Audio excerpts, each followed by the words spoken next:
Hello guys, welcome back to my YouTube channel. My name is Mona Zaveria and I'm a natural hair enthusiast, and today I'll be talking about the 4 things that help you determine your hair type. I actually talked about the first 2 things in my previous video, so be sure to go and check that out. I'll leave a link here down below and also here so you can check it out. But before we get into this video, please subscribe to my YouTube channel and be sure to hit the notification bell so that you can be alerted whenever I post a new video. That will really be helpful for me, guys, so hope you do that, and thanks in advance. So let's get into the 4 things that I'm talking about. Number 1 is your hair curl pattern and texture. Number 2 is your hair density and thickness. Number 3 is the amount of sebum that you produce on your scalp, and number 4 is your hair porosity.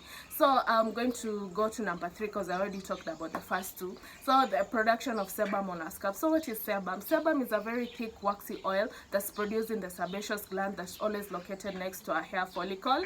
By the way, fun fact, sebum is produced throughout our body. So that's why we Africans age gracefully, because we produce high amounts of sebum and very high quality of sebum too. So in case you ever wondered why we age gracefully, that's the main reason. So yeah, and we don't produce wrinkles because of that, because our skin retains moisture, because the sebum we produce is very thick. So yeah, but today let me concentrate on the sebum that's produced on your scalp. So the sebum that's produced on your scalp, as I've said before, it's located next to your hair follicle. So it starts coating your hair follicle from when it's being produced in the root until to the hair strands. But our main difficulty as African people or black people is that our hair is highly coily and or kinky, so it's really hard for the oil to fully be covered throughout your hair strand. So what you can actually do to increase the sebum to fully cover your hair strand is that you have to exercise, because whenever you exercise you produce sweat, and the sweat helps to break down the sebum and it lets your hair fully coat it. So yeah, so exercising is important. I also talked about why exercising is important on my previous video, so I'll also leave a link here below and here so you can go and check that out. So, and also if you are not a fan of exercising, it's okay. So there are other ways that you can also make sure that the sebum fully coats your hair. For example, before taking a shower, put on a shower cap. Then because of the steam will loosen the sebum a little bit because it's very thick. So after the shower, after finishing showering, just go and gently scratch your scalp, then spread the oil throughout, and that you can increase the sebum to fully coat your hair. So how can you determine how much of sebum you're producing, so you can know if you're producing high or small? So there are 2 observations that you can make. The first one is, if you have an oily skin, it means that you produce high amount of sebum, and if you have dry skin, it means that you produce low amount of sebum. But in some cases you may have oily skin but you produce low amount of sebum on your scalp, or you may have really dry skin and you produce a higher amount of sebum on your scalp. So another test you can also do to accompany that is do the scratch test. Now, what is the scratch test? Basically, you just, after your wash day, you just scratch your hair. Then if there is dirt on your finger 1 week after your wash day, to be specific, it means that you produce a high amount of sebum. Then if you don't, wait for another week, then try that out. And if you find that by then, it means that you produce you don't produce high, you just produce medium amount of sebum. And if there is no, wait for another 3 or 4 weeks, then go back and do the scratch test. And if you get that on your fingernail, it means that you produce very low amount of sebum. So the next question will be, obviously, sebum is a very nice thing for our hair. So how, if I produce low amount of sebum, how am I supposed to increase the sebum production in my body? So the first thing I would say, you have to eat green-based diet, because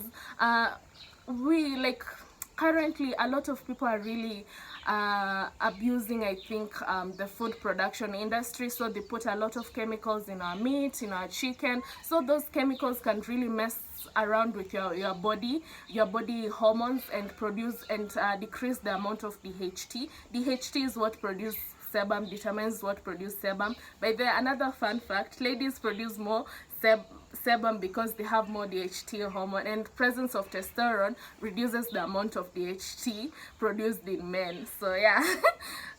So going back to the point I was talking about, so you want to eat more greeny foods and herbs that will help you in balancing your hormones, because we all know how important the greens and the herbs are to our body. So another thing you can also do, you can make sure that you use acidic pH spirits such as the apple cider vinegar. So what you do, you just take 1 tablespoon of apple cider vinegar, then you mix with water, then you spray throughout your hair, because apple cider vinegar, it's acidic and your hair is acidic. So when your hair is operating in the acidic pH of that is supposed to operate. So another thing is you can use medicine to increase the DHT hormone, but I wouldn't advise to do so, because when our body is very complicated, and I also talked about it in my previous video, our body is really complicated. So when you increase one hormone mechanically, what you're basically doing, you're offsetting other hormones.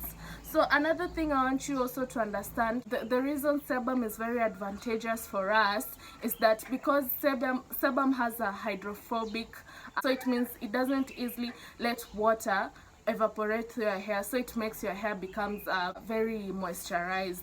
And if you ever wondered the reason why when you are from washing your hair, then you get out of your shower, then your hair is easily drying out, is because you don't have full sebum production. So another way you can help your hair to be fully coated with an oil, you can use organic oil such as an avocado oil, you can use coconut oil, you can use castor oil. All those organic oils can really help with that too. So I hope I'm not confusing you guys, and if you get confused, just comment down below and I'll clarify for you guys. And another reason that sebum is very advantageous, because it operates within the acidic pH of your hair, so it increases hair growth. Yeah, but again, everything that has an advantage obviously has a disadvantage. And what is the disadvantage of sebum? The main disadvantage of sebum is that because it's very thick, so it can easily form a layer that can clog your hair follicle, and creating great condition for things like dandruff to grow, creating condition for fungus and bacteria to grow. So because of that, you also want to make sure that you really clarify your hair very nicely, and you can do that through the following ways. One, you can shampoo your hair on specific wash day, so that you can get rid of that sebum buildup over time. Yeah, you don't want to shampoo every time. So yeah, and another thing is you can use clay rinses that can really help in cleaning your scalp. Another thing, you can use the apple cider vinegar rinse, it can help with that too. Then the fourth thing that you can also use is you can do the scratch and spread test. The fact that you're scratching and you're spreading the sebum, it means that you're opening you're preventing buildup from your scalp.